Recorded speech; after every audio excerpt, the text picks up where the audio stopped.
여호수아 1장 1절에서 18절을 교독하겠습니다.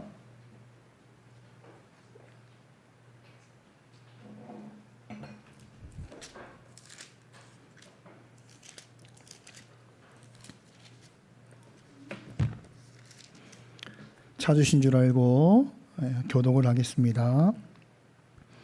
여호와의 종 모세가 죽은 후에 여호와께서 모세의 수종자 눈의 아들 여호수아에게 말씀하여 이르시되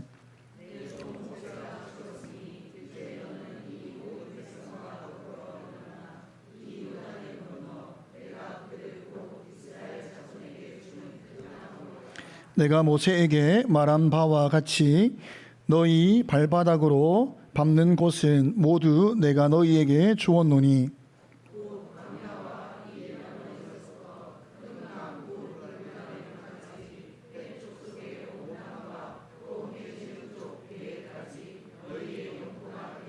내 평생에 너를 능히 대적할 자가 없으리니 내가 모세와 함께 있었던 것 같이 너와 함께 있을 것임이니라. 내가 너를 떠나지 아니하며 버리지 아니하리니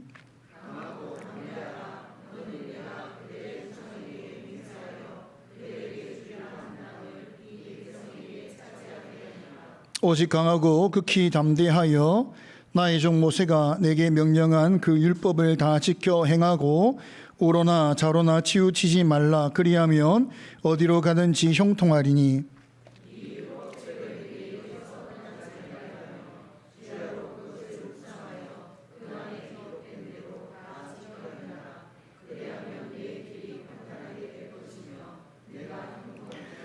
내가 내게 명령한 것이 아니냐. 강하고 담대하라. 두려워하지 말며 놀라지 말라. 내가 어디로 가든지 내 하나님 여호와가 너와 함께 하느니라 하시니라.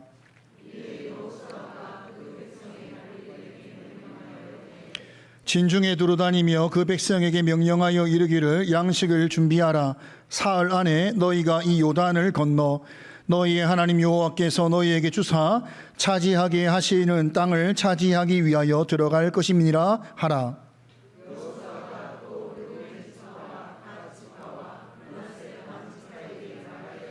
여호와의 종 모세가 너희에게 명령하여 이르기를 너희의 하나님 여호와께서 너희에게 안식을 주시며 이 땅을 너희에게 주시리라 하였나니 너희는 그 말을 기억하라.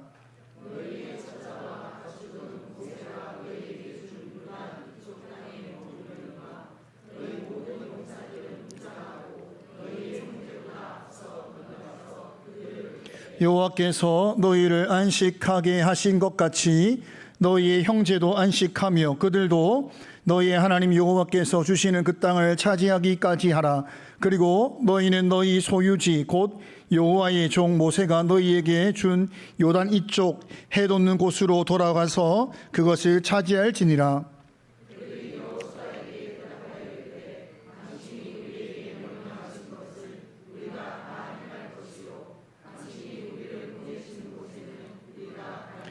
우리는 범사에 모세에게 순종한 것 같이 당신에게 순종하려니와 오직 당신의 하나님 여호와께서 모세와 함께 계시던 것 같이 당신과 함께 계시기를 원하나이다.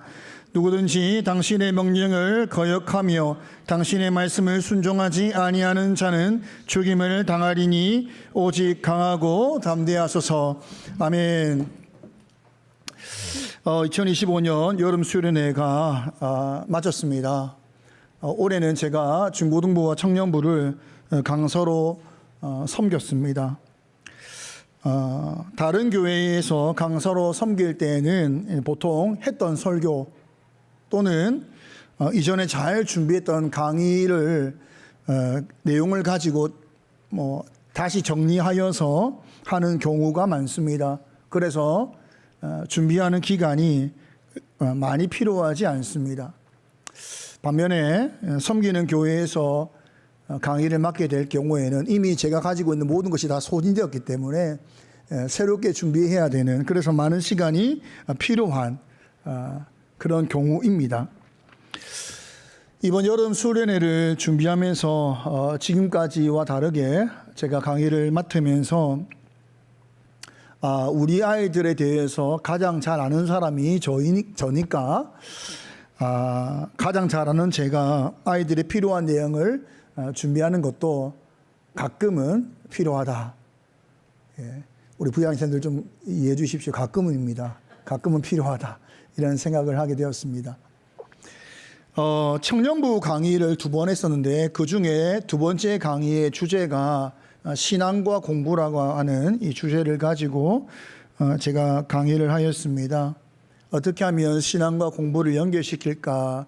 우리 청년의 때에 공부할 때에 어떻게 신앙과 공부를 설명할까라는 고민을 하다가 가장 근원적인 내용을 이야기해야겠다라고 생각을 하여서 가장 근원적인 부분을 다루었습니다. 그것을 잠시 나누겠습니다. 우리에게 주어져 있는 학문, 우리가 학문이다라고 하는 이 학문이 주어질 때에 주어지는 길, 방법은 2가지 길이 있습니다. 첫 번째는 관조, 인간이 스스로 관조하여 만드는 것이 바로 학문이다, 이렇게 말할 수 있습니다. 관조라는 것은 사물을 깊이 살피고 통찰할 때에 그때를 이제 관조하다, 이렇게 말을 합니다. 우리 어린이들은 관조라고 하면 어려우니까 관찰하다, 더 어려우면 계속 본다, 이렇게 이해하면 되겠습니다. 계속 보다 보면 어떤 일이 벌어질까요? 거기에 대해서 체계가 보이죠. 그리고 어떻게 하면 더 나은 것을 할 수 있겠다라고 하는 방법을 연구하게 됩니다. 이것이 학문이 되는 것입니다.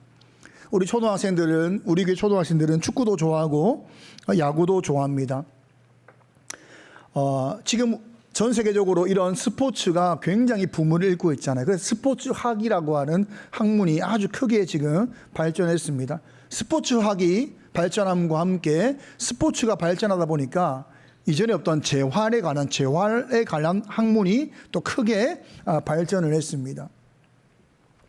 지금 우리나라가 K-팝 때문에 음악이라고 하는 산업도 엄청나게 학문적으로 발달을 하고 있고, 그리고 건강에 관심 많은 우리로 하여금 또 건강에 관련된 학문도 지금 어마어마하게 발전을 하고 있는 것입니다. 이것은 전부 다 뭐냐면 우리의 환경과 상황 속에서 우리가 지속적으로 무엇을 관찰하고 우리가 관심 있는 분야를 지속적으로 보게 될 때에 그로부터 새로운 학문이 만들어지게 되는 것입니다. 이러한 학문은 우리가 자연과 세계를 관조하여 개인이 자신의 주관적 생각이 아니라 객관적 사실을 거기서부터 도출해내고 진리에 도달하는 것을 말하는 것입니다. 이렇게 관조를 통해서 객관적 사실에 도달하고, 그리고 진리에 도달할 때 우리는 그것을 가지고 학문으로 사용하게 되는 것입니다. 우리가 눈으로 보는 이런 자연과 세계를 관조할 때에 우리의 학문이 발전하게 되고 또 새로운 학문이 만들어진다면, 우리가 눈을 감고 우리의 정신과 우리의 마음을 관조할 때에 무엇이 만들어지냐면 종교와 철학이 만들어지는 것입니다. 그러니까 우리가 지금 가지고 있는 모든 학문이라고 말할 때의 모든 학문은 전부 다 인간이 관조하여, 조금 쉽게 말하면 관찰하여 만들어진 것입니다. 외부를 보든지 아니면 나의 내면을 보든지 이것을 통해서 우리가 알고 있는 모든 학문과 종교와 철학과 사상이 만들어진 것입니다. 근데 이것 외에 우리에게 주어져 있는 학문의 길이 하나가 더 있습니다. 이것이 뭐냐면 하나님께로부터 직접 온 율법입니다. 세상의 모든 학문은 인간이 관조하여서 만들어졌다 한다면, 율법은 우리가 관조하여 만든 것이 아니라 하나님이 직접 우리에게 주신 것입니다. 그래서 이것을 계시라고 합니다. 하나님이 주시지 않으면 받을 수 없는 것입니다. 계시라는 것은 숨겨진 것이 드러난 것입니다. 그러니까 하나님께로부터 온 것입니다. 우리가 가지고 있는 학문의 큰 2 줄기는, 하나는 하나님께로부터 온 것, 계시된 말씀이고, 하나는 인간이 관조하여 만들어낸 것이다, 이렇게 말을 할 수 있습니다. 인간은 살아가기 위해서는 학문이 필요합니다. 배움이 필요합니다. 여러분이 이 땅을 살기 위해서는 반드시 배움을 통해서 이 땅을 살아갈 수 있는 것입니다. 이 배움에는 두 가지가 있는 것이죠. 바로 말씀과 인간이 관조하여 만든 것, 이 두 가지가 있는 것입니다. 이 두 가지 중에서 우리에게 정말 필요한 것이 뭘까? 둘 다 너무 필요하잖아요. 둘 다 너무 필요합니다. 없어서는 안 될 것입니다. 근데 정말 필요한 것이 뭐냐라고 묻는다면 하나님의 말씀이 우리에게 정말 필요한 것이다, 이렇게 말을 할 수 있습니다. 왜냐하면 이 말씀은 만물을 창조하시고 인간을 창조하신 하나님께서 우리를 위해서 우리에게 주신 것이기 때문입니다. 왜 주셨죠? 복받게 하시려고, 은혜 주시려고 우리에게 주신 것이기 때문에 이것은 우리가 살아가기 위해서, 잘 살기 위해서, 그리고 형통하기 위해서, 복을 누리기 위해서 반드시 필요한 것이다 라고 말할 수 있습니다. 그리고 또한 하나님께로부터 온 이 율법의 말씀은 모세가 처음 받은 3,500년 전부터 지금까지 단 한 번도 변함이 없으니 이것이야말로 진리다, 이렇게 말을 할 수 있는 것입니다. 우리가 가지고 있는 학문의 하나가 말씀이고 하나가 관조다라고 이야기했는데, 이 관조를 생각할 때에 우리의 삶에 밀접한 것을 묻는다면 이것은 관조를 통해서 지금 우리에게 만들어져 있는 학문이 우리에게 아주 삶과 밀접하다라고 이야기할 수 있습니다. 여러분, 직업을 가질 때에 학문을 하지 않고 직업을 가질 수 있습니까? 학생들 공부를 하고 있잖아요. 공부도 학문을 하고 있는 것입니다. 우리가 지금 살아가고 있는 모든 삶의 내용은 다 이런 학문을 통해서 살아갈 수밖에 없는 구조가 형성되어 있는 것입니다. 분명히 진리는 아닌데 이것 없이는 우리가 이 땅의 삶을 살아갈 수 없는 것입니다. 매우 밀접하고 우리의 삶에 깊이 자리하고 있는 것입니다. 여러분이 사회에서 사회인으로 살기 위해서는 이 학문을 하지 않고는 살아갈 수 없다라고 말할 수 있습니다. 그러면 우리가 21세기를 살아가고 있는데 21세기의 학문은 진리가 아닌데 우리가 지금 하고 있는 이 21세기 학문은 어디까지 도달해 있는가? 이걸 알아야만 우리 이 시대의 생각과 사고를 이해할 수 있거든요. 15세기 전까지만 하더라도 인간의 사고의 가장 중심은 절대로 변하지 않는 보편적 진리라고 말할 수 있는 신학이었습니다.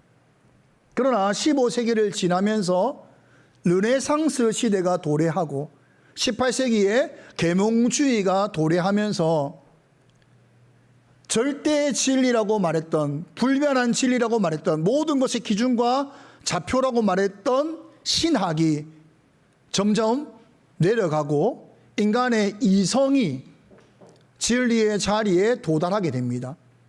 그래서 사람은 이성과 합리주의를 가지고 보편적 진리를 가질 수 있다라고 생각하게 된 것입니다. 이런 이성과 합리주의의 최고 정점이 어디냐? 그게 과학인 것입니다. 경험과 사실을 바탕으로 한 과학은 모든 이성과 합리주의의 절대적 지지를 받게 되는 것입니다. 우리는 이제 이런 이성으로 충분히 행복할 수 있어. 우리가 만들어낸 과학으로 우리는 충분히 행복할 수 있어가 바로 15세기부터 20세기의 문화다, 이렇게 말할 수 있습니다. 이성의 극대화. 근데 이 20세기까지 이루어왔던 이 이성의 극대화가 한순간에 무너지게 됩니다. 우리의 이성으로, 우리의 합리주의로, 우리의 과학으로 우리의 행복을 얻을 수 없다라고 하는 깊은 좌절을 경험하게 됩니다. 그것이 바로 세계대전입니다. 세계 1차, 세계 2차 대전을 경험하면서 과학이 이렇게 발전하고 인간의 이성이 이렇게 발전하고 사상과 문화를 이렇게 부흥시켰음에도 불구하고 인간은 왜 정신은 발전하지 못하는가? 왜 인간의 정신이 이렇게까지 황폐한가? 이 자리에 도달하게 되면서 20세기 절대 진리에 가깝다라고 여겼던, 보편적 사실에 가깝다라고 여겼던 이성과 합리주의와 과학이 한순간에 무너지게 된 것입니다. 그럼 지금은 어떤 시대인가? 신학의 보편적 진리가 무너지고 인간의 이성과 합리주의를 통한 보편적 사실이 무너지게 되니 더 이상 인간이 제시할 수 있는 절대적 가치를 가지지 못하게 된 것입니다. 그래서 도달한 것이 바로 포스트 모더니즘 시대인 것입니다. 다르게 말하면 각기 자기 소견에 옳은 대로 살더라가 된 것입니다. 우리는 지금 모두가 다 절대적 가치와 보편적 진리를 말하지 않습니다. 모두가 개인적 그리고 상대적 가치와 진리를 이야기할 뿐입니다. 우리는 그런 시대에 살고 있고 우리가 지금 가지고 있는 모든 학문은 이것을 관조하여 만들어져 있습니다. 우리 아이들이 여러분이 직업을 구할 때, 여러분이 사회인으로 살아갈 때에 여러분의 세상은 포스트 모더니즘을 통한 학문을 통한 세상으로 여러분 살아가고 있는 것입니다. 벗어날 수 없습니다. 여러분이 자연인으로 나는 자연인이다처럼 자연인으로 살아가지 않는 이상 이 학문의 세계 안에서 살아갈 수밖에 없는 것입니다. 그리고 21세기 학문은 포스트 모더니즘, 그 세계 안에 우리는 지금 살아가고 있는 것입니다. 여러분 교회를 보십시오. WEA 문제가 벌어졌을 때에 합동 측의 어른들이 이것은 문제가 있다라고 발표를 하니까 얼마 지나지 않아서 또 WEA 합동 측에서 이것은 문제가 없다라고 하면서 지금 끊임없는 논쟁이 벌어지고 있습니다. 보편적 진리가 아닌 시대를 살고 있기 때문입니다. 모든 것이 상대적이기 때문에 이제는 신학도 교회도 학교도 모두가 다 이런 상대적 진리 안에서 혼돈 가운데 우리는 살아가고 있는 것입니다. 세상은 계속해서 관조하고 있고 우리는 계속해서 관찰하고 있고 그 안에 계속해서 많은 것들이 계속해서 변하고 바뀌고 있습니다.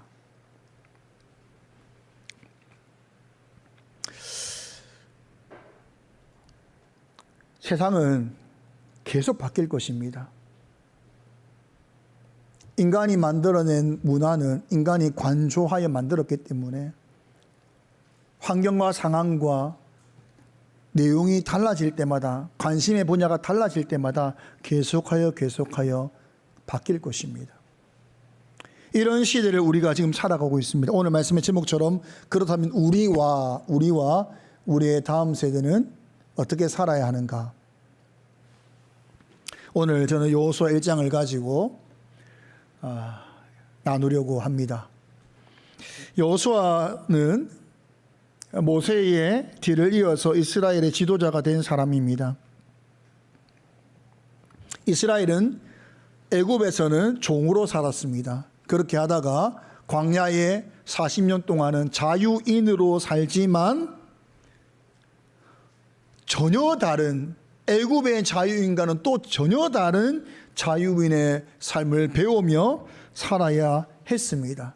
광야는 그런 곳이었습니다. 율법을 배워야 되고 순종을 배워야 되는 그런 삶이었습니다. 그때 그들을 인도했던 사람은 모세였습니다.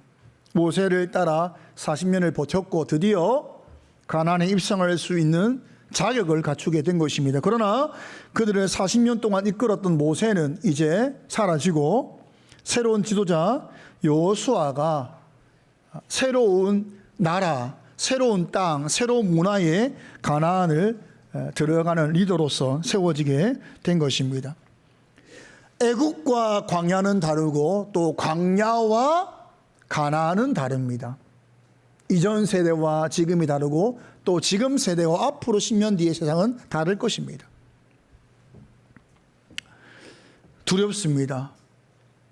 다음 맞이할 세상이 어떤 세상일지를 아무도 모르기 때문입니다. 지식과 경험이 없다는 것은 두려움입니다. 우리는 앞으로 어떤 세상이 올지 모릅니다. 여호수아가 백성들과 함께 가나안 땅을 들어가게 될 때에 이 가나안 땅에 대한 지식과 경험, 어떻게 살아갈지에 대한 내용을 가지고 있지 못합니다. 광야의 삶과 가나안 땅의 삶은 다릅니다. 가나안 땅의 삶은 전쟁의 삶입니다. 가나안 땅의 삶은 유목이 아니라 정착인의 삶입니다. 다른 것입니다. 여러분, 이 백성들이 가나안 땅에 들어갔을 때 얼마 지나지 않아서 하나님을 배반하는 일이 벌어졌습니다. 왜 배반했습니까? 가나안인들이 무엇이라고 가르칩니까? 너희들이 광야에 살 때에는 여호와를 의지하여 살아가면 되지만, 전쟁할 때에는 여호와를 의지하여 살아가면 되지만, 정착하여 농사를 지어 살아갈 때에는 바알과 아세라를 섬기는 것이 바로 맞다. 그것이 이 땅의 문화이고 이 땅의 삶이고 그렇게 사는 것이 맞다. 거기에 이스라엘 백성들이 그 문화를 택하지 않습니까? 이것과 싸워야 되는 것입니다. 많은 것과 싸워야 하는 것입니다. 이전과 다른 세상을 마주하고 살아가야 되는 것입니다.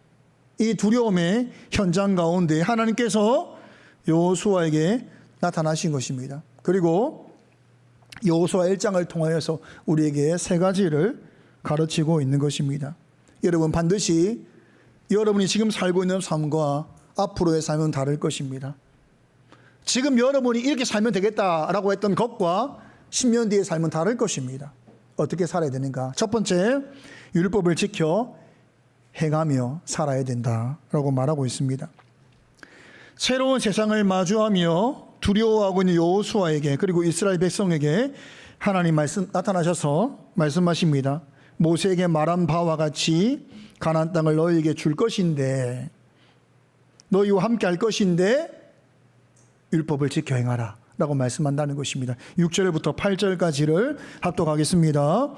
강하고 담대하라. 너는 내가 그들의 조상에게 맹세하여 그들에게 주리라 한 땅을 이 백성에게 차지하게 하리라. 오직 강하고 극히 담대하여 나의 종 모세가 내게 명령한 그 율법을 다 지켜 행하고 오르나 좌로나 치우치지 말라.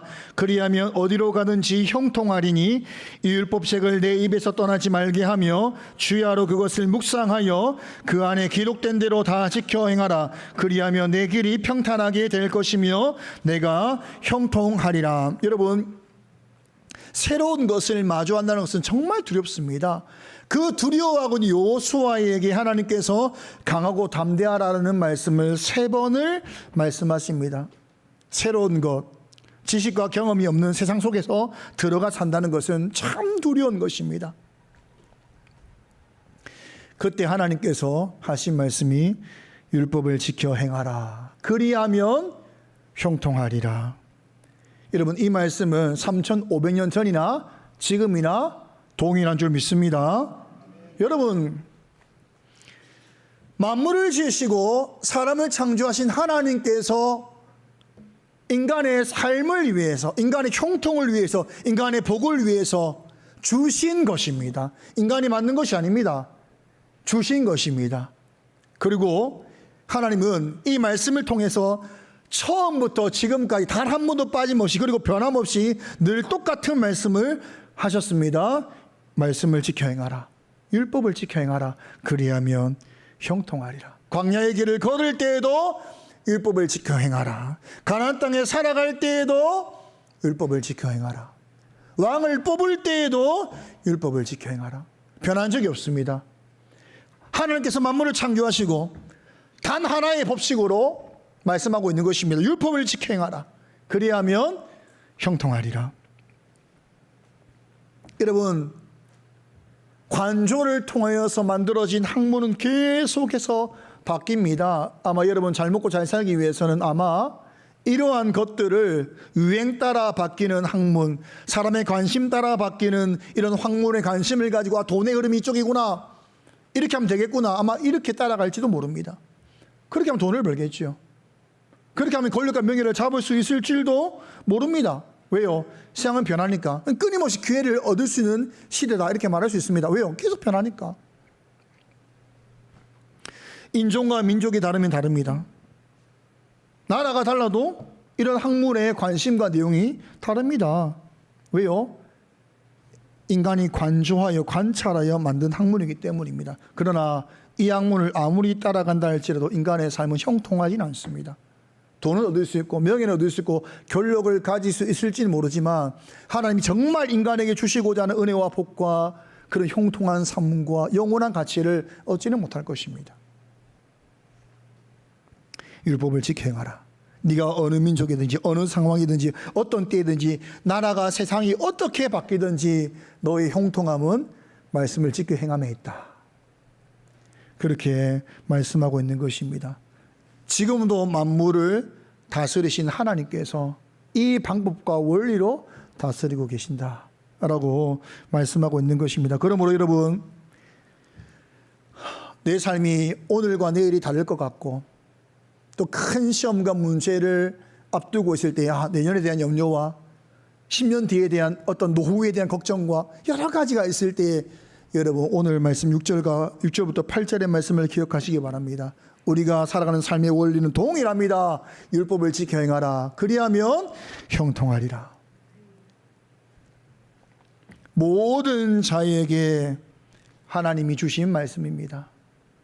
어떤 상황과 여러분 어떤 형편과 어떤 모습과 어떤 미래를 생각하여 걱정하여 두려워하여 염려할지라도 이 말씀 붙들면 되는 것입니다.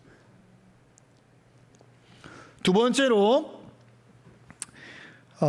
하나라는 공동체 의식을 가져야 된다라고 말을 하고 있습니다. 가나안 요단 동편의 르우벤 지파와 갓 지파와 므낫세 반 지파는 이미 땅을 얻었습니다. 그러나 여호수아가 아직 전쟁이 끝난 것이 아니다라고 말을 하며 참여를 해야 된다라고 말할 때에 이 세 지파는 이 전쟁에 참가하였습니다. 처자식과 모든 재산을 다 두고 목숨을 건 전쟁터로 향하였습니다. 그 전쟁은 무려 7년 동안 이어진 긴 전쟁이었습니다. 사실은 7년이 될지 20년이 될지 알 수 없는 그 긴 가나안 전투에 이 세 지파가 다 참여하였다는 것입니다. 왜 참여했습니까? 12지파가 하나라는 의식을 가졌기 때문입니다. 교회는 세상과 마주하며 살고 있습니다. 교회는 세상 안에 있습니다.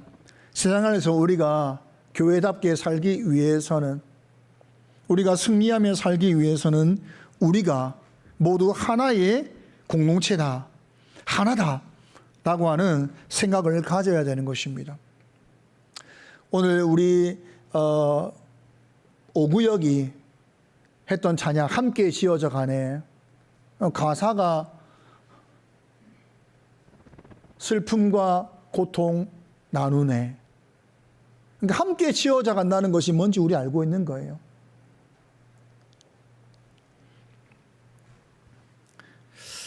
여러 가지 방법이 있으리라 생각을 합니다. 함께 지어져 간다는 것은 여러 가지 방법이 있으리라 생각을 합니다.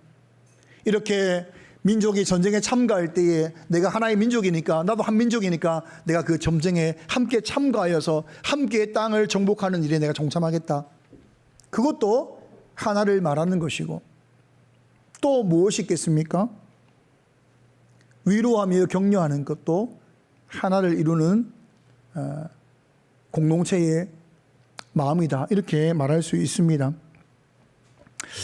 한 아프리카 부족에 대한 이야기를 하고자 합니다. 그 아프리카 부족은 부족원 중 누군가가 잘못을 하게 될 때에 그 부족원을 이제 광장의 중앙에 딱 서게 합니다. 그리고 모든 부족원이 이 한 사람을 둘러서 서 있습니다. 그리고 이제 의식이 시작이 됩니다. 어떻게 하는가? 잘못한 사람이 있고 한 사람씩 그 부족원에게 가서 당신이 얼마나 지금까지 훌륭한 사람이었는지를 설명한다는 거예요. 지금 잘못을 해서, 죄를 지어서 큰 잘못을 한 사람에게 너 잘못됐어, 너 문제가 많아, 그걸 고쳐라고 말하지 않고 네가 지난날에 얼마나 위대한 인생이었는가, 네가 지난날에 얼마나 훌륭한 사람이었는가, 네가 나에게 얼마나 감동과 열정을 일으키는 사람이었는가, 그거를 말해주기 시작한다는 거예요. 모든 부족원들이 한 사람씩 나와서 그 사람에게 마주하며 그 사람 얼굴을 보며 당신은 위대한 사람이었다, 당신은 열정의 사람이었다, 당신 나를 위로하는 사람이었다, 이 말을 다 한다는 것입니다. 김창옥 그 강연자 교수님이라고 하는데, 그분이 눈물을 흘리는 장면이 있어요. 어떤 분이 이 김창옥 교수님의 강연에 참가를 해서 마이크를 잡습니다. 그리고 이렇게 말을 하기 시작합니다. 안녕하십니까 교수님, 천안에 사는 박희돈입니다. 제가 45이거든요. 40에 뇌졸중으로 쓰러져 가지고 지금까지 재활해서 새벽에 잠이 안 올 때면 교수님 강의를 들으면서 위안을 많이 삼았습니다. 그래서 내년부터는 나도 돈을 벌어서 집사람을 갖다 주자. 제가 마지막으로 집사람한테 새벽에 나오면서 이 강연을 참석하기 위해서 새벽에 나오면서 그랬거든요. 김창옥 교수님을 마지막으로 보고 이제 일을 열심히 하겠다. 그래서 교수님이 가끔 강의가 안 되시고 힘들고 외로우실 때 그래도 교수님 얘기를 밤에 그리고 새벽에 들어서 힘을 내는 사람이 있다는 것을 항상 기억해 주시길 바랍니다. 이 말을 해요. 그때 김창옥 교수가 처음에 웃다가 눈물이 팍 흘리거든요. 그 댓글을 보게 되면 이런 댓글들이 있어요. 암 환자로 10년 동안 웃어본 적이 없는데 교수님의 강의를 들으면서 저는 웃고 있습니다. 그 사람이 얼마나 위대한 인생이었는가, 그 사람이 얼마나 열정의 사람인가, 그 사람이 얼마나 나를 위로했던 사람이었는가를 말해주는 것. 당신은 이런 걸 고쳐야 돼, 이런 걸 바꿔야 돼가 아니라 당신의 열정, 당신의 열심, 당신의 섬김, 당신의 위대함은 나를 감동시켰다, 나를 위로했다. 이 말이 그 사람을 변화시킨다는 거예요. 하나의 공동체를 만들어가기를 꿈꾸며 하나의 교회다라고 말할 때 여러분, 바꾸려고 하지 마십시오. 사랑하려고 하십시오. 당신은 나에게 위로의 사람이었다. 당신은 나의 격려의 사람이었다. 집사님 얼굴을 볼 때만 나는 힘을 얻는다. 장로님과 함께하는 시간이 난 너무 즐겁고 귀하다. 왜 그런 말을 못하냐 이거죠. 말을 하라는 거예요. 고치는 것이 아니라 사랑하는 것입니다. 바꾸는 것이 아니라 힘써 사랑하는 것입니다. 하나의 공동체를 만드는 것은 더 사랑하는 것입니다. 더 사랑하는 것입니다. 여러분, 하나의 공동체 의식을 가지고 있을 때에 교회가 승리할 수 있는 것입니다. 마지막 세 번째로 순종하는 공동체다, 이렇게 말할 수 있습니다. 이 두려운 세상 가운데, 계속해서 바뀌는 세상 가운데 어떻게 승리할 수 있는가? 순종하는 공동체가 승리할 수 있는 것입니다. 18절을 함께 읽겠습니다. 시작. 누구든지 당신의 명령을 거역하며 당신의 말씀을 순종하지 아니하는 자는 죽음을 당하리니 오직 강하고 담대하소서. 하나님께서 여호수아에게 강하고 담대하라 세 번 말씀하셨는데, 나중에 보니까 백성들도 여호수아에게 오직 강하고 담대하라 이런 말을 하고 있습니다. 여러분, 사사기 17장에 가게 되면 한 레위인이 거류할 곳을 찾아 헤매게 됩니다. 그러다가 미가라고 하는 사람의 가정제사장으로 들어가게 되는 이야기가 등장을 하지요. 가정제사장이 된다는 것은 그 사람이 원하는 복을 비는 사람인 것입니다. 하나님의 뜻을 가르치는 사람이 아니라 그 사람이 원하는 것을 하나님의 이름으로 복을 비는 사람이 되었다는 것을 말하는 것입니다. 여러분, 구약의 왕과 백성들이 타락할 때가 얼마나 많습니까? 그런데 그 타락하는 시대 가운데 단 한 번도 제사장이 등장하지 않습니다. 왜 등장하지 않습니까? 제사장과 레위인의 봉급을 주는 사람이 왕이기 때문입니다. 왕의 잘못을 고발하여서 바르게 말씀을 가르쳐야 제사장이 그 역할을 하지 못하더라는 것입니다. 사람 품은 교회에 목회자가 말씀을 가까이 하고 온전히 말씀을 전하기를 여러분이 기도하고, 여러분들이 정말 목회자가 말씀을 바르게 힘있게 전하기를 간절히 바란다면, 또한 여러분은 어떠한 말씀이든지 순종할 다짐을 해야 한다는 것입니다. 목회자는 강하고 담대하게 전하는데 어느 순간 저 말씀은 아닌 것 같습니다. 저 말씀 못 듣겠습니다. 시대에 안 맞습니다. 내 삶에 안 맞습니다. 어느 순간 목회자는 사람의 눈을 보게 되는 거예요. 강하고 담대하게 말씀을 전해야 될 강단에서 강하고 담대하게 못 전하는 거예요.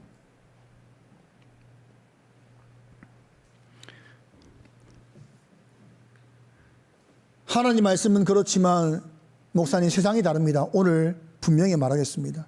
세상이 아무리 바뀐다 할지라도 세상을 사는 방법은 동일합니다. 하나님 말씀으로 사는 것입니다.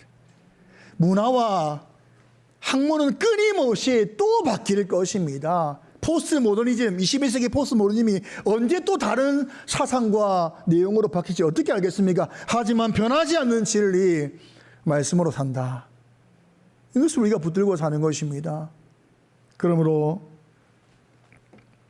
말씀이 온전히 선포되기를 기도해 주십시오. 그리고 여러분, 모든 성도가 하나님 말씀 가운데 온전히 순종할 수 있는 공동체가 되기를 기도해 주시기 바랍니다. 그럴 때에 사랑품문교회는 어떤 시대, 어떤 상황, 어떤 문화, 어떤 학문의 때가 온다 할지라도 우리 사랑품문교회는 형통하고 하나님의 은혜와 복을 누리며 복음된 교회가 될 줄 믿습니다. 오늘 말씀의 제목이 우리와 우리의 다음 세대입니다. 우리가 사는 법도 같고 우리의 다음 세대가 사는 법도 동일합니다. 근데 우리가 먼저 살았으니 우리가 먼저 본을 보여야 됩니다. 우리가 먼저 하나님 말씀을 지켜 행하는 삶을 살겠다. 하나의 공동체 의식을 가지고 공동체를 세우며 살겠다. 그리고 말씀에 순종하는 삶을 살겠다. 이것이 이 땅을 이기는 방법이요, 승리하는 방법이요, 우리가 살아가는 방법이다 라는 것을 여러분의 삶으로 고백하며 증명할 수 있기를 간절히 소망합니다. 함께 찬양하겠습니다. 보리라. 우리도 이런 삶이고 그리고 우리의 다음 세대도 동일한 삶인데 우리가 본을 보이고자 하는 마음으로 이런 찬양, 보리라 찬양을 함께 하겠습니다.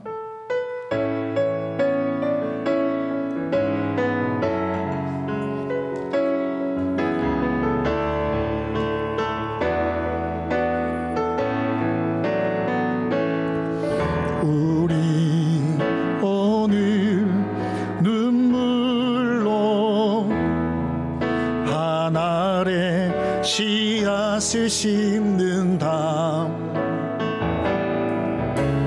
꿈꿀 수 없어 무너진 가슴에 저들의 푸른 꿈 다시 돋아나도록 우리 함께 땀 흘려 소망의 길을 만든다. 내일로 가는 길을 찾지 못했던 저들 노래하며 달려갈 그 길, 그날에 우리 보리라. 새벽 이슬 같은 저들 일어나 뜨거운 가슴 사랑의 손으로 이 땅 치유하며 행진할 때 오래 황폐하였던 이 땅 어디서나 순결한 꽃들 피어나고 푸른 의의 나무가 가득한 세상 우리 함께 보리라. 그날에 우리 보리라. 새벽 이슬 같은 저들 일어나 뜨거운 가슴 사랑의 손으로 이 땅 치유하며 행진할 때 오래 황폐하였던 이 땅 어디서나 순결한 꽃들 피어나고 푸른 의의 나무가 가득한 세상 우리 함께 보리라. 아멘. 오래 황폐하였던 이 땅 어디 순결한 꽃들 피어나고 푸른 의의 나무가 가득한 세상 우리 함께 보리라. 여러분, 우리와 우리의 다음 세대가 사는 삶의 방법이 다르다면 가르칠 방법이 없습니다. 그러나 같다는 거죠. 우리와 우리의 다음 세대가 살아갈 삶의 원리와 방법은 동일합니다. 동일합니다. 하나님 말씀을 따라 지켜 행하고 묵상하고 그리고 하나의 공동체를 이루기를 힘쓰고 그리고 순종하는 삶, 동일하다. 어떤 시대, 어떤 변화, 어떤 환경이 온다 할지라도 살아가는 삶의 원리와 방법은 동일합니다. 이 시간 기도할 때 하나님, 여호수아는 두려워했습니다. 광야 40년의 인생을, 그 인생의 지식과 경험이 아무 의미 없는 새로운 시대, 새로운 내용, 새로운 문화를 맞이하며 또 이 수많은 백성들을 어떻게 이끌어갈 것인가에 대한 두려움 속에 사로잡혀 있을 그때에 하나님께서 삶의 원리는 동일하다라는 말씀을 하십니다. 하나님, 그때나 지금이나 동일한 원리인 줄 믿습니다. 말씀을 따라 말씀을 지켜 행하는 삶 되게 하여 주시고 순종하는 삶 되게 하여 주시고 하나의 공동체를 이루어가기를 힘쓰는 그런 교회, 그런 성도 되게 하여 달라고 이 시간 함께 기도하겠습니다.